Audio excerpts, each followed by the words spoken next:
Bible में एक बार कुछ इस प्रकार से हुआ। एक राज्य है, एक नगर है, और उस नगर की एक दीवार है, एक बाउंड्री वॉल है, और उस नगर का जो राजा है वो भरपूर है, सब कुछ, किसी चीज की उसके पास कमी नहीं है।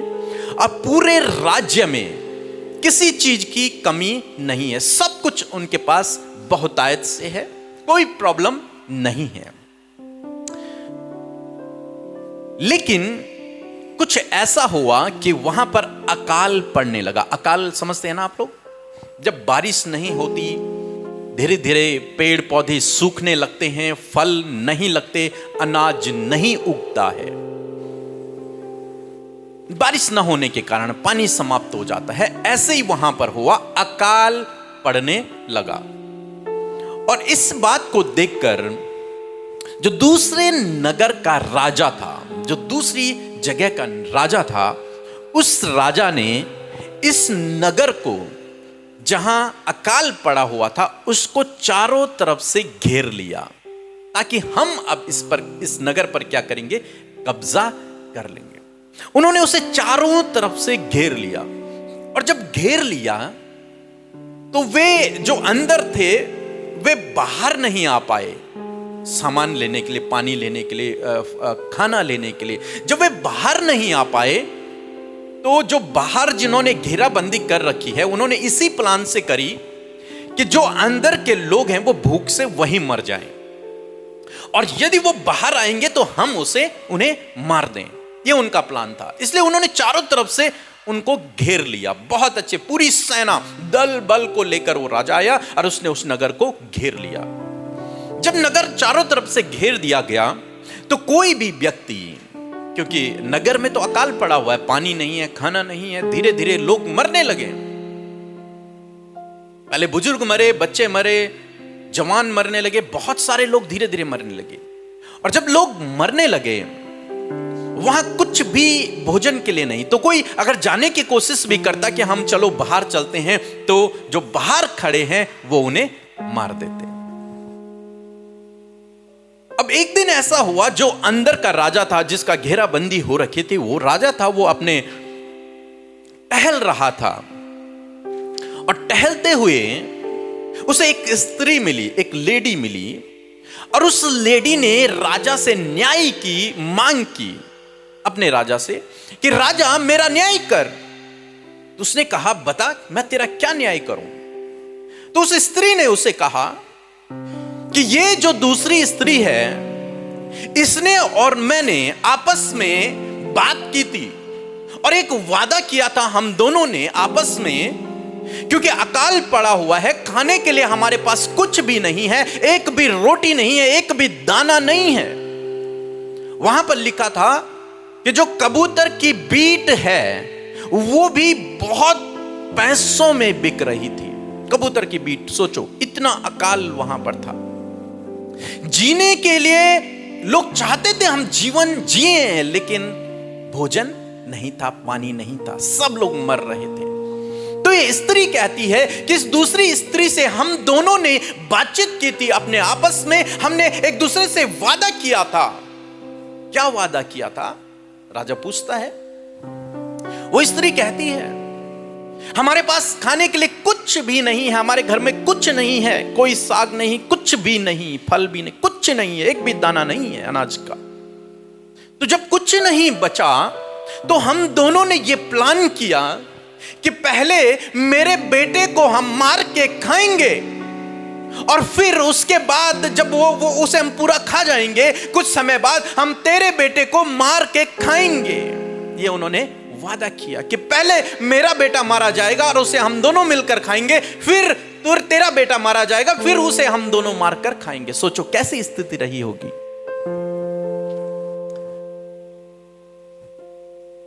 और वो स्त्री कहती है कि हम दोनों ने जब वादा किया उसके अनुसार मैंने अपने बेटे को मारा, हम दोनों ने अपने बेटे को मारा, और मेरे बेटे को हमने मार कर पकाया और उसे खा लिया।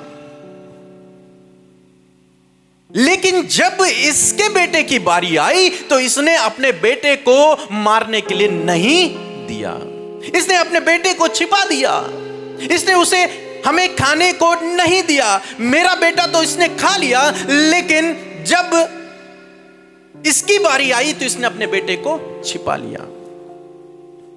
और जब राजा ने इस बात को सुना तो उसके होश उड़ गए कि मेरे राज्य में ये क्या हो रहा है कि कबूतर की बीट बहुत अधिक पैसों में मिल रही है और लोग एक दूसरे के बच्चों को मार के खा रहे हैं। और राजा का दिमाग खराब हो गया, उसके होश उड़ गए। लिखा है राजा ने वहीं पर अपने राजवस्त्र फाड़े और देखा, जब उसने अपने वस्त्र फाड़े तो उसके लिए लिखा था कि उसने अंदर से टाट पहना हुआ था। उसका मतलब है पुराने नियम में, यानी कि वो बड़े शोक में था और उपवास कर रहा था। और राजा बहुत परेशान हो गया इस घटना को सुनकर। उसके बाद उसने कहा कि हम परमेश्वर के दास के पास जाएंगे, एलीसा उसके पास जाएंगे। और उसने अपने सैनिकों को भेजा, अपने लोगों को भेजा, बाद में वो खुद भी गया एलीसा से मिलने के लिए। और एलीसा ने उससे कहा कि कल इसी समय नगर के फाटक के सामने जो अनाज बहुत सस्ते में तुमको मिलेगा, इतनी अनाज की इतनी भरपूरी होगी कि वो बहुत सस्ते में, फ्री में तुम्हें मिलेगा। और इन्होंने एलीसा के कहे हुए वचन पर भरोसा किया कि वास्तव में जो एलीसा कह रहा है वैसा ही होगा। और ये अपने घर चले गए। अब परमेश्वर का कार्य शुरू होता है, क्योंकि परमेश्वर के दास ने कुछ कह दिया है। हालेलुया। और परमेश्वर का दास जब कुछ कहता है तो परमेश्वर की जिम्मेदारी होती है उसके शब्दों को पूरा करना। हालेलुया। और एलीसा ने कह दिया कि कल इसी समय तुम्हारे देश में, तुम्हारे नगर में अनाज भरपूरी से मिलने लगेगा। अब परमेश्वर का काम शुरू हुआ, परमेश्वर का प्रबंध शुरू हुआ। अब देखो परमेश्वर कैसे प्रबंध करता है। नगर के बाहर गेट के पास कोड़ियों के घर थे। कोड़ी जानते हैं हम, मैं कई बार बताता हूं। कोड़ियों को समाज में नहीं रखा जाता था, उन्हें समाज से दूर कर दिया जाता था, समाज से निकाले हुए हैं, समाज की दृष्टि में तुच्छ हैं, कोई उन्हें छू नहीं सकता, वे समाज में आ नहीं सकते, गांव में नहीं आ सकते, किसी को छू नहीं सकते, किसी के घर में नहीं जा सकते। इसलिए उन्हें समाज से बहुत दूर कर दिया जाता था। समाज की दृष्टि में वे लोग तुच्छ थे, कुछ भी नहीं, निर्बल लोग जो समाज की दृष्टि में क्या है, बेकार पड़े हुए हैं, जो केवल वहां पर इसलिए डाल दिए गए हैं कि कुछ समय बाद इनकी मृत्यु हो जाए। और वहां पर कोड़ियों के घर थे और उन घरों में 4 कोड़ी रहते थे। कितने कोड़ी? 4 कोड़ी, जिनका समाज में कोई स्थान नहीं था। उन्हें समाज तो बहुत दूर की बात, उनके खुद के घर के लोगों ने उन्हें वहां छोड़ा हुआ रहता था। ये 4 कोड़ी वहां बैठे हुए हैं। अब परमेश्वर इनके अंदर काम कर रहा है और इनके मन में कुछ विचार आए। कोड़ी कहने लगे, नगर के अंदर अकाल पड़ा हुआ है और हमारे पास भी कुछ भी भोजन खाने को नहीं है। यदि हम नगर में जाएंगे, अंदर जाएंगे, तो वहां भी हमें मरना ही है, क्योंकि वहां भोजन नहीं है। अंदर जाएंगे बिना भोजन के, हम भी बाकी लोगों की तरह मर जाएंगे। और यहां पर बैठे रहे, अपने घर में, अपनी कोठरी में रहे, तो हमारे पास भोजन नहीं है, हमें वैसे भी मरना ही है। तो देखो, यदि यहां पर बैठे रहेंगे तो भी मरना है, यदि अंदर जाएंगे नगर में तो वहां भी भूखमरी है, वहां भी हमें मरना है। तो उनके दिमाग में एक प्लान आया कि क्यों ना हम चारों एक काम करें, हम उन विरोधियों के पास जाएं, उनकी छावनी में जाएं जिन्होंने घेराबंदी कर रखी है, जिन्होंने चारों तरफ से घेरा हुआ है, उनके यहां जाएं। क्या जाने वो हमें पकड़ लें, जेल खानों में डाल दें और हमें भोजन खाने को दें और हम जीवित रहें। और क्या जाने जब हम उनके हाथों में पड़ेंगे, क्या जाने वो हमें मार दें। तो वो कोढ़ी सोचते हैं कि यही हमारे लिए बेहतर है, हम उनके उस राजा के पास चलते हैं जिसने घेराबंदी कर रखी है। क्या जाने वो हमें जीवित रखे और क्या जाने वो हमें मार दे। अगर मार भी देगा तो वैसे भी हम मर रहे हैं, अंदर भी जाएंगे तो मर रहे हैं, चारों तरफ से हम मर रहे हैं। लेकिन क्या जाने, एक उम्मीद उनके अंदर आई, एक विश्वास उनके अंदर आया कि क्या जाने, क्या पता वो राजा हमें जीवित रखे और हमें भोजन दे। इस उम्मीद में, इस आशा में, इस विश्वास में उन्होंने अपनी कोठरी से अपने कदमों को बाहर बढ़ाया और अब वो अपनी कोठरी से बाहर निकले और चारों कोढ़ी चलने लगे। कहां के लिए? उस छावनी के पास जहां घेराबंदी की गई थी, उस विरोधी राजा के पास चारों कोढ़ी चलने लगे। और जब ये जा रहे होंगे तो ये बड़े डरे हुए होंगे, घबराए हुए होंगे, क्योंकि ये मौत के करीब जा रहे हैं। लेकिन इन्होंने स्टेप उठाया, इन्होंने एक कदम उठाया, विश्वास का कदम, और ये चलने लगे। और जानते हैं क्या हुआ? जब ये लोग उस छावनी में पहुंचे और इन्होंने क्या देखा कि यहां कोई व्यक्ति है ही नहीं, कोई राजा नहीं है, कोई सेना नहीं है। यहां घोड़े हैं, यहां रथ हैं, यहां तंबू पड़े हुए हैं, यहां सामान है, यहां अनाज है, यहां सोना है, यहां चांदी है, लेकिन कोई व्यक्ति नहीं है, कोई लड़ने वाला नहीं है। ये हर एक तंबू में जाकर ढूंढने लगे, कोई व्यक्ति होगा यहां। लेकिन उन्होंने क्या देखा? पूरी छावनी जिन्होंने घेराबंदी कर रखी थी, वहां कोई भी नहीं था, सब खाली। ये गए, इन्हें जो कुछ भोजन मिला, इन्होंने जल्दी से उस भोजन को खाया, अपना पेट भरा, सोना चांदी उठाया, उसे अपने लिए छिपा दिया। फिर दूसरे तंबू में गए, इन्होंने वहां भी खोला, वहां भी खाया, सोना चांदी उठाया। तब इन्हें ध्यान आया कि हम ये ठीक नहीं कर रहे हैं। वहां नगर में हजारों लोग जो भूखे मर रहे हैं, आओ हम उनके पास जाकर इस शुभ समाचार को, इस शुभ संदेश को दें कि वहां सेना में जो विरोधी राजा है वहां कोई भी नहीं है, और वहां इतना अनाज है, इतना सोना चांदी, इतना बहुतायत है कि हम तो क्या, हमारी पीढ़ियां भी उसे खाएंगी। और तब वो चार कोढ़ी नगर में गए जहां अकाल पड़ा हुआ था, और वहां उन्होंने राजा को बताया, और राजा अपनी पूरी सेना को लेकर, सारे लोगों को लेकर वहां गया। और तब क्या देखते हैं, जैसा एलीसा ने कहा था वैसा ही हो गया। वो अनाज जहां अकाल पड़ा हुआ था, वहां अनाज की बहुतायत हो गई। Hallelujah, hallelujah. अब यहां पर क्या हुआ? परमेश्वर का अद्भुत आश्चर्य कर्म, और कैसे हुआ ये हम देखते हैं। अगर मेरे साथ में निकाल लेंगे दूसरा राजा, उसका 7 अध्याय 3 पद से हम आगे की ओर पढ़ेंगे। 4 कोढ़ी फाटक के बाहर थे, वे आपस में कहने लगे, हम क्यों यहाँ बैठे बैठे मर जाएं?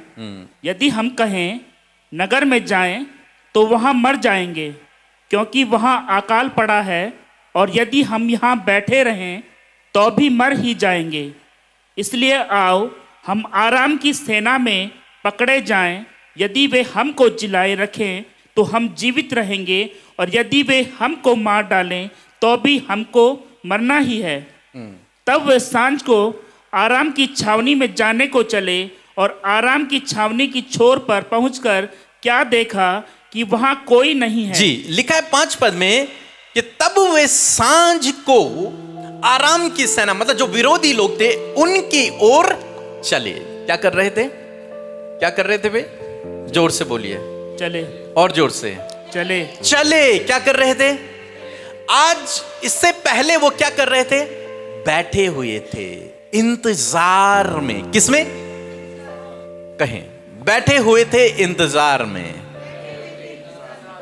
कि परमेश्वर स्वर्ग के झरोखे खोलेगा, परमेश्वर बारिश करेगा, अनाज होगा, या फिर राजा अनाज को लेकर आएगा और हम उसे खाएंगे और जीवित रहेंगे। ये बैठे हुए थे इससे पहले। आज बहुत सारे मसीह लोग हैं जो बैठे हुए हैं इंतजार में कि परमेश्वर मेरे लिए दरवाजा खोलेगा। यस, वो खोलेगा। इंतजार में कि मैं तब आगे बढ़ूंगा जब ये होगा, तब मैं आगे बढ़ूंगा। लेकिन लिखा है कि इन्होंने देखा कि यहां पर बैठे बैठे हम करेंगे क्या, चलो चलते हैं। और जब इन्होंने विश्वास का कदम बढ़ाया, क्या किया? जी, मैं एक भाई को जानता हूं जो भाई कहता है कि मैं बीमार हूं, और वो बहुत सालों से यही कह रहा है कि मैं बीमार हूं, और वो सारे काम करता है, सब कुछ करता है, खाता है, सब कुछ ठीक है। आप उसे देखकर कह नहीं सकते कि वो बीमार है, लेकिन वो कहता है मैं बीमार हूं। और इस कारण वो कोई भी कदम अपनी लाइफ में नहीं उठा पा रहा, ना ही शादी का, ना ही जॉब का, ना ही बिजनेस का, ना ही अपने घर से बाहर निकलने का। कारण क्या है कि वो बैठे बैठे ये सोच रहा है कि मैं बीमार हूं, और दूसरी बात, जब मैं चंगा हो जाऊंगा, जब मैं बिल्कुल स्वस्थ हो जाऊंगा, तब मैं जॉब करूंगा, तब मैं बिजनेस करूंगा, तब मैं घर से बाहर निकलूंगा, तब मैं शादी करूंगा, तब मैं ये काम करूंगा। कब? जब मैं ठीक हो जाऊंगा। लेकिन दिखने में वो बिल्कुल ठीक है। ऐसे ये कोढ़ी हैं, ये बैठे हुए हैं इंतजार में, जब राजा लेकर आएगा, जब कोई मुझे खाना देगा, तब मैं खाऊंगा। लेकिन जब परमेश्वर ने इनकी बुद्धि में काम करना शुरू किया, तब इनके दिमाग के ढक्कन खुले कि नहीं, हम बैठे बैठे क्या करेंगे यहां पर, हम मर जाएंगे यहां पर बैठे बैठे। इससे अच्छा है कि हम अपने कदमों को बढ़ाएं और आगे बढ़ें। कई बार जानते हैं काम क्यों नहीं होता लोगों के जीवन में? क्योंकि वे अपने कदमों को नहीं बढ़ाते, वो इंतजार करते रहते हैं, इंतजार करते रहते हैं। लेकिन परमेश्वर को वो लोग चाहिए जो अपने विश्वास के कदमों को बढ़ाएं। हालेलुया। क्योंकि कर्म बिना विश्वास भी व्यर्थ है, बाइबल कहती है। यदि तुम अपने कदमों को नहीं बढ़ा रहे हो, जिस बात पर तुम विश्वास करते हो, तो फिर वो विश्वास करना क्या है? व्यर्थ है। यहां पर लिखा कि वे जब चल पड़े, क्या हुआ? जी, जब उन्होंने कदमों को बढ़ाया, देखो अद्भुत आश्चर्य कर्म हुआ। जी, आगे। जी, आराम की छावनी की छोर पर पहुंचकर क्या देखा? क्या देखा उन्होंने? कि वहां कोई नहीं है। वहां कोई नहीं है, लाखों लोगों की सेना में कोई नहीं है। क्योंकि प्रभु ने आराम की सेना को, जी, रथों और घोड़ों की और भारी सेना की सी आहट सुनाई थी। जी, क्या किया परमेश्वर ने? ध्यान, एक बार फिर से पढ़िए, ध्यान से सुनिए जरा, क्या किया? जी, क्योंकि प्रभु ने, क्योंकि परमेश्वर ने आराम की सेना को, आराम की सेना मतलब वो विरोधी सेना को, रथों और घोड़ों की और भारी सेना की, और भारी सेना की आहट सुनाई, आवाज सुनाई। क्या किया परमेश्वर ने? वो जो लाखों लोगों ने जिन्होंने घेराबंदी करी थी, वो राजा ने, उसके सैनिकों ने, जो बैठे हुए थे इस ताक में कि अंदर से लोग आएंगे और हम उन्हें मार देंगे और इस राज्य पर हम कब्जा कर देंगे। लेकिन जब ये 4 कोड़ी चलने लगे, तो मैं यूं कह रहा हूं कि जब 4 कोड़ियों की पैरों की आवाज आ रही होगी, तो जो विरोधी सेना है, जो विरोधी लोग हैं जिन्होंने घेराबंदी कर रखी है, उनके कानों में पता क्या आवाज आ रही है कि हजारों घोड़े, हजारों रथ और लाखों सेना हमको मारने के लिए आ रही है। हालेलुया। 4 कोड़ियों के कदमों की आवाज परमेश्वर ने ऐसे बढ़ा दी कि विरोधियों को लगा कि लाखों लोग हम पर चढ़ाई करने के लिए आ गए हैं। हालेलुया। हमारा परमेश्वर ऐसे अद्भुत आश्चर्य कर्मों को करने वाला परमेश्वर है, परंतु उसके लिए जो विश्वास का कदम बढ़ाता है। हालेलुया। और मैंने कहा इस 2026 में परमेश्वर आपको मल्टीप्लाई करेगा। मैंने कई दिनों से मैं ये कहता आ रहा हूं कि परमेश्वर आपको 2026 में क्या करेगा?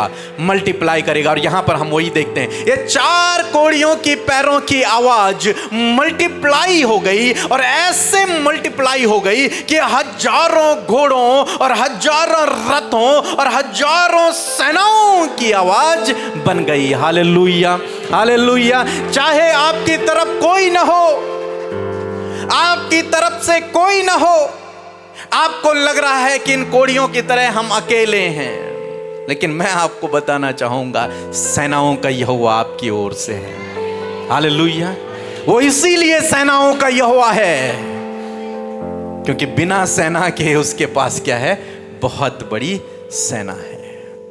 आप अकेले नहीं हैं। समाज ने चाहे आपको धुतकार दिया, चाहे आपके अपनों ने आपको छोड़ दिया, लेकिन परमेश्वर जिस पर आप भरोसा करते हैं, सेनाओं का यहोवा आपके साथ में है। वो आपको कभी नहीं छोड़ेगा और कभी नहीं त्यागेगा।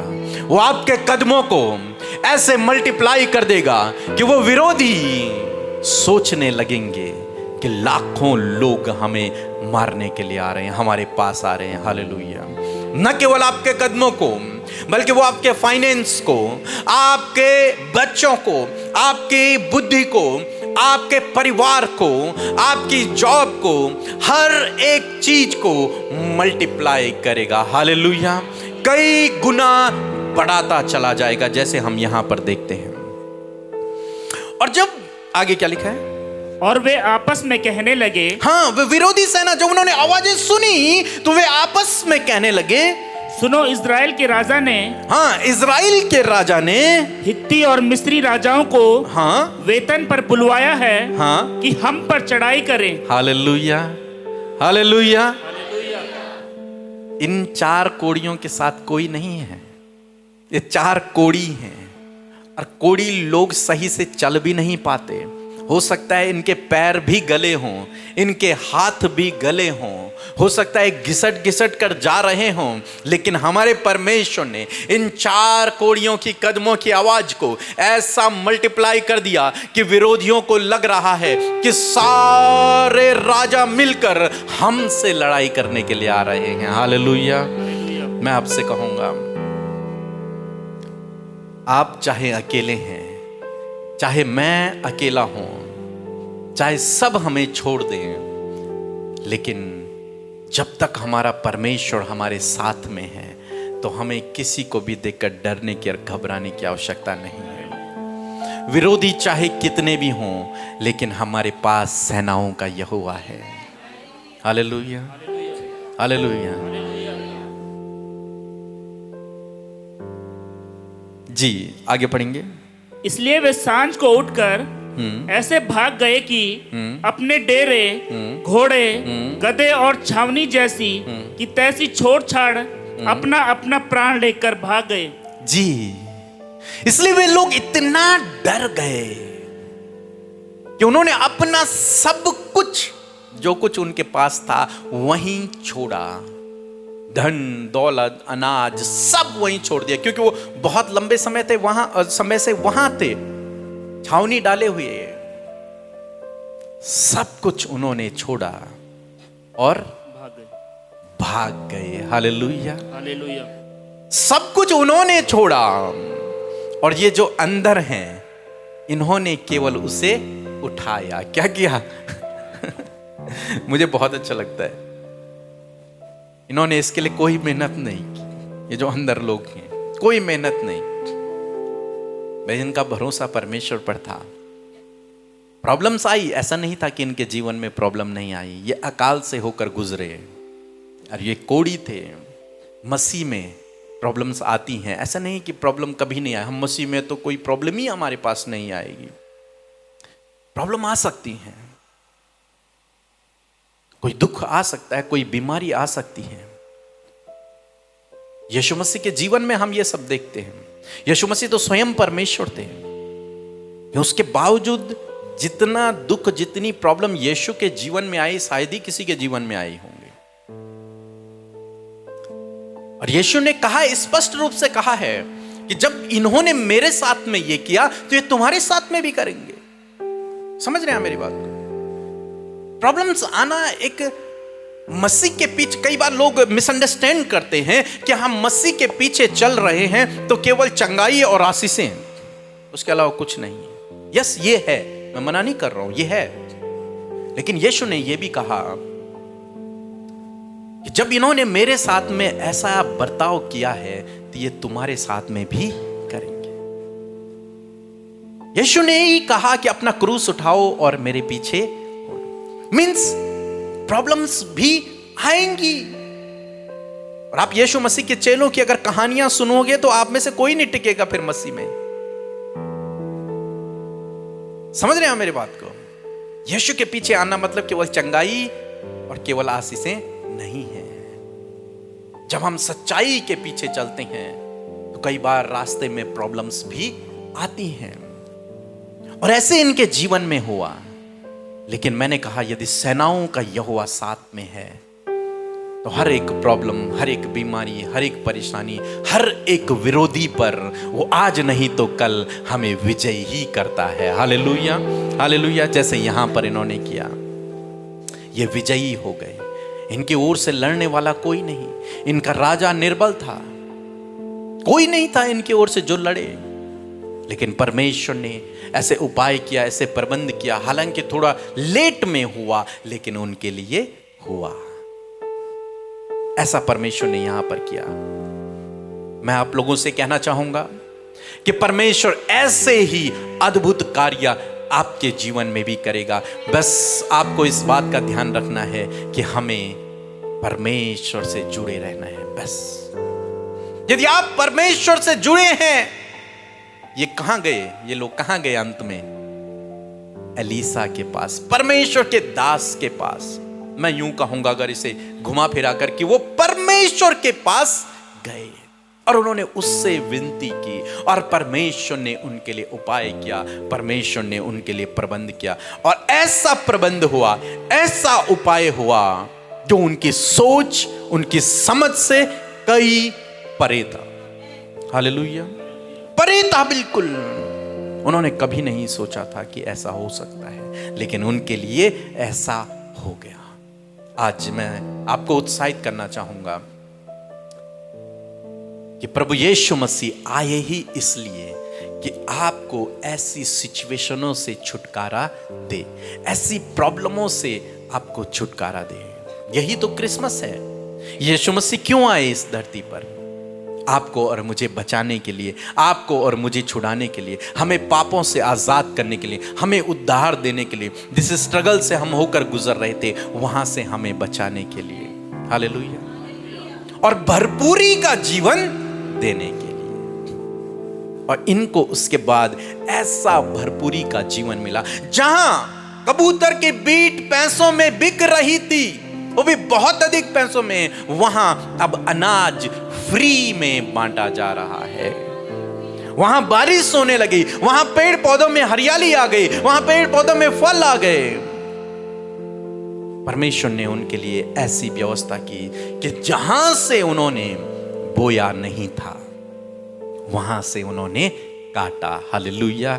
जहां से उन्होंने बोया नहीं था वहां से उन्होंने काटा। हर कोई क्या करता है? पहले बोता है, फिर काटता है, फिर वो अनाज खाता है। लेकिन इन्होंने न बोया न काटा, सीधे क्या किया? अनाज को खाया। वो भी भरपूरी का अनाज था उनके। सो मैं ऐसा करता हूं आप समझे होंगे कि हमारा परमेश्वर सेनाओं का यहोवा मल्टीप्लाई करने वाला परमेश्वर है, बचाने वाला परमेश्वर है, छुड़ाने वाला परमेश्वर है, हमारे लिए उपाय करने वाला परमेश्वर है। आइए हम लोग प्रार्थना करेंगे। प्रभु यीशु मसीह, हम आपका धन्यवाद करते हैं पिता परमेश्वर, सुंदर समय के लिए मेरे प्रभु। सच में प्रभु, जैसे आपने इज़राइल के लिए एक बड़ा आश्चर्य कर्म किया था प्रभु, जब वो अकाल के समय से होकर गुजर रहे थे, बड़ी प्रॉब्लम में थे, बड़ी परेशानी में थे, ऐसे समय में वो जब तेरे पास गए प्रभु, तो आपने उनके लिए प्रबंध किया, आपने उनके लिए उपाय किया प्रभु। उन 4 कोड़ियों की तरह यदि यहां पर कोई बैठा है जो निर्बल अपने आप को समझ रहा है प्रभु, तो आज प्रभु उसे ऐसे बल से भर दीजिए प्रभु, ऐसे सामर्थ्य से भर दीजिए प्रभु कि उसके विरोधी उसको देखकर डरें, कांपें और भाग जाएं प्रभु। प्रभु आपसे प्रार्थना है, जैसे आपने इन 4 कोड़ियों के कदमों की आवाज को मल्टीप्लाई कर दिया था प्रभु, उसी प्रकार प्रभु हम में से हर एक को प्रभु और हर एक से जुड़ी हुई चीजों को प्रभु आप मल्टीप्लाई करें। धन्यवाद करते हैं प्रभु। अपने बच्चों को आशीष दे प्रभु, उन्हें प्रोटेक्ट करें प्रभु, उन्हें हर एक खतरे से, हर एक बुरे लोगों से प्रभु आप बचा कर रखें प्रभु। जो इनके विरोध में प्लान करते हैं, उनके प्लानों को प्रभु आप नष्ट करें पिता परमेश्वर। धन्यवाद करते हैं यीशु मसीह। सारी आदर और महिमा आपको देते हुए प्रार्थना प्रभु यीशु के नाम से मांगते हैं। आमीन, आमीन, आमीन।